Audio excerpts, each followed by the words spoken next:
Tanya here from Blackstone Designs, and today I'm going to show you how to make the forked cluster stitch. This stitch is worked in a multiple of 1, plus you're going to want a beginning chain 2.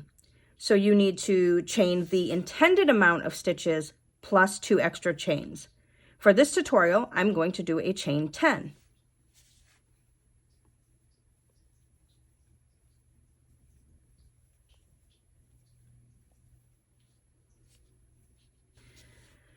Okay, after you get your chain amount in, you're going to want to flip it over so that we're working along the back bump of the chain. Okay, so we will start by yarning over, and we want to work into the 3rd chain from hook. So yarn over, insert into the 3rd chain from hook, yarn over, draw up a loop. We now have 3 loops on our hook. We're going to yarn over again, and then we're going to insert our hook into the next chain, which would be the 4th chain from the hook. We yarn over, draw up another loop. We now have 5 loops on our hook. Then we will yarn over, draw through the first 3 loops on our hook, then yarn over again and draw through the last 3 loops on our hook. There we have our first forked cluster, and we also have that beginning chain 2. To create the next forked cluster, we will yarn over, and we are going to insert our hook back into that same chain where the last forked cluster ended. So insert right in there. We will yarn over and draw up a loop. We're going to yarn over again, insert our hook into the next chain, yarn over, draw up a loop, and we now have 5 loops on our hook. Yarn over, pull through the first 3, yarn over, pull through the next 3.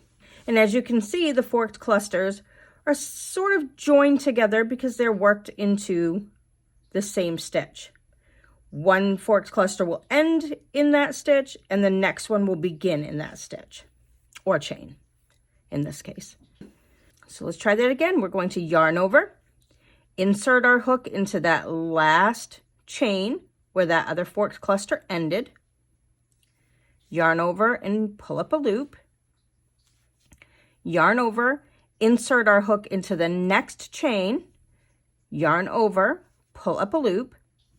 We're going to yarn over, draw through the first 3 loops only, then yarn over again and draw through the last 3 loops. And you will work that across to the last chain.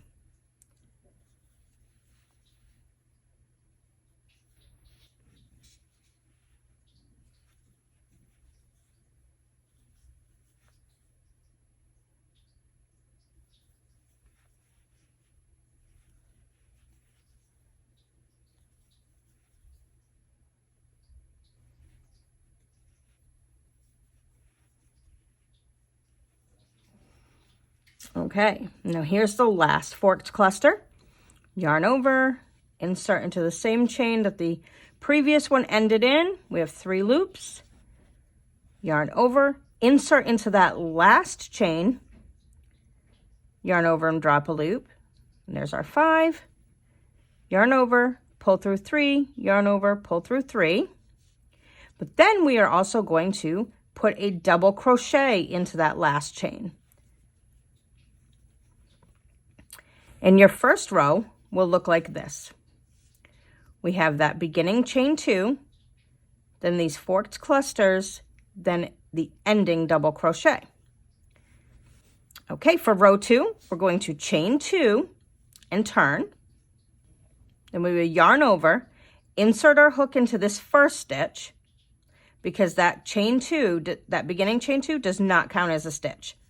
So we're going to yarn over, insert hook into this first stitch, yarn over and drop a loop, and there's our 3 loops again. Then we will yarn over, insert our hook into the next stitch, yarn over, drop a loop. Now we have 5. Yarn over, pull through the first 3, yarn over, pull through the next 3.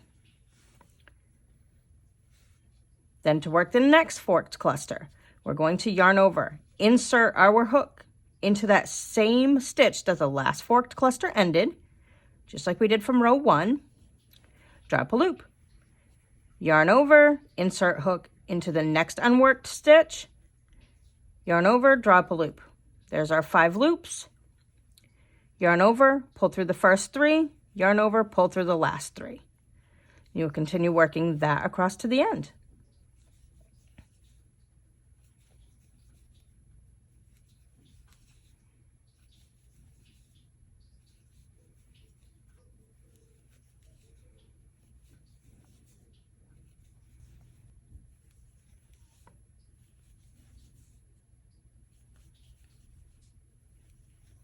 Okay, and here's our last stitch over here.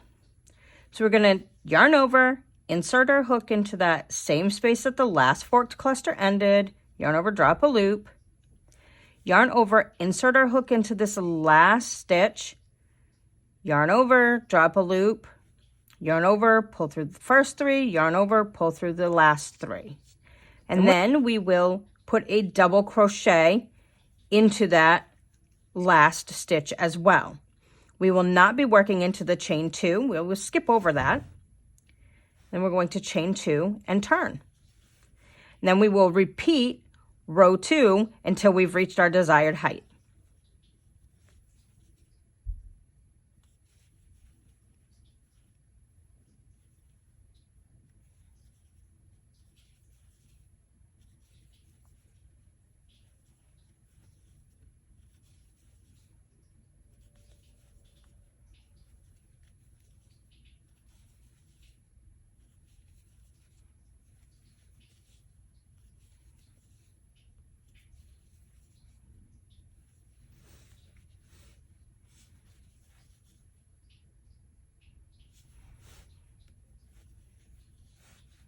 And here's the last forked cluster again. So we're going to yarn over, insert our hook into the space where the last forked cluster ended, drop the loop, yarn over, insert into the last stitch, yarn over, drop a loop, yarn over, pull through first 3 loops, yarn over, pull through last 3 loops. And then we will place a double crochet into that last stitch as well. And again, not working into that chain space. And this is the forked cluster stitch. And this is my finished square. As you can see, you get this fun ripple effect that's ever so slight with these back loops that go across the middle of each ridge. And the stitches have this beautiful finish where they make these almost puffy V stitches.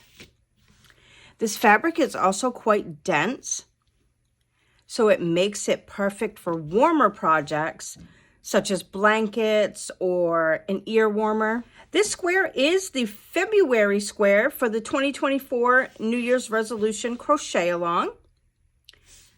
You can learn more about that on my website, blackstone-designs.com. So there you have it, the forked cluster stitch. I hope you enjoyed learning it as much as I did. Happy crocheting!